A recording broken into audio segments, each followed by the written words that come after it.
I watched episode 1 the other night with my wife, and she said at the end of it, "You are so lucky to be doing this programme. It's such a privilege to be doing this programme." It's such a beautiful job as well, and I mean, we were talking in the break as well, everyone watches it. Every single person knows what it is, and you're on 7 series now.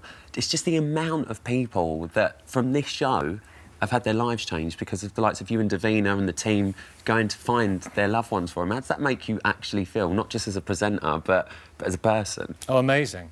I mean, it's not often you do shows that actively change people's lives, you know, for the better, and put them on a whole new road in their life. What do you think are the elements, though, that resonate with all of us, whether we've been adoptees ourselves what is it? What are those key elements that really just grab you and make it so compelling? I think it's about the human spirit, and it's about just the basics of human nature, about love and loss and yearning and redemption. You've had to travel quite far afield.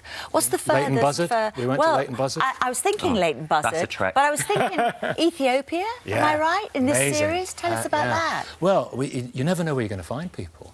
And sometimes they say, we found, it was Jane in Ethiopia. The great news, Nicky, is we found Jane, and the interesting news is she's in Ethiopia. So you don't know until they say, we've found someone. Yeah, exactly. This is where they are. Off you go to Ethiopia. It's that combination, though, isn't it, between a detective story, a treasure hunt, because this is the biggest treasure of all, surely, and then the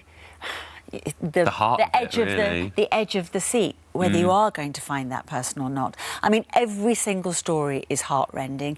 Every story is different, but there are certain things that actually just move it into that extra heartrending moment. For you, what are those?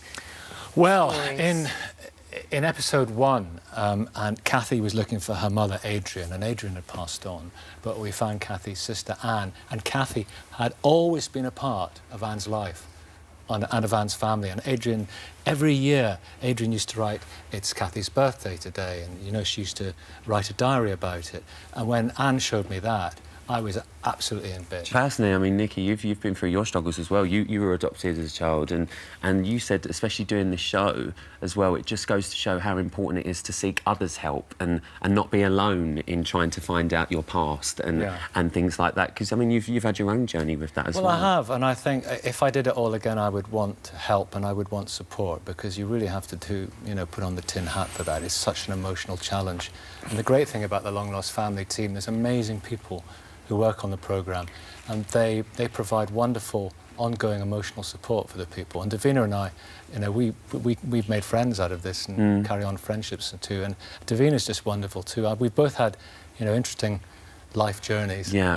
And I think that we love doing it. We're so privileged to do it. And I think people actually forget that they're on television, because what is happening is so momentous. But you create that context for them, and that's what I think is so remarkable about what you do. You make them forget about the fact they're on television, which of course then... Yes, but what's happening is so, Sarah, it's so, you know, it's a Vesuvius of emotion. It's the most important things in their life. I mean, we're with people at the most important moments in their life. That's the amazing thing about it.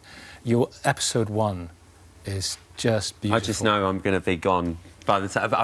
I'll get 10 minutes into Long Lost Family and then I'm absolutely gone. And, Nicky, I've got to say this as well, because I didn't know this myself. You got an OBE last year for your work that you do with adoption charities as well, and what an amazing honour for you as well, for all your hard work. And getting to do a show like this is just absolutely beautiful. I was there in my kilt, and Prince Charles said, "Have you come all the way from Scotland?" I said, "Nah, South London."